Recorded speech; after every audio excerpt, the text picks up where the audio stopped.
Salam əziz izləyicilərimiz, bugün 60 yaşında bir xanım pasiyentinin müayinəsini icra edirik. Gastroskopiya müayinəsidir. Pasiyentimiz öz əməliyyatı keçirib və ağızda acılıqdan şikayət edir. Deyir, doktor, mənim öt kisəmi çıxardıblar, bəs niyə mənim ağzım yenə də acıdır?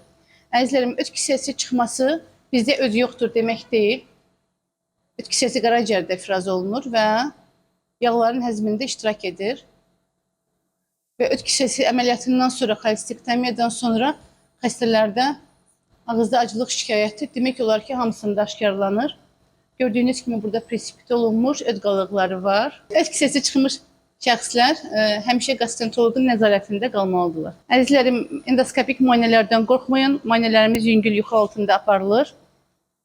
Tam ağrısızdır və pasiyentlərimiz həmişəki kimi öz işinin başına dönəcəklər.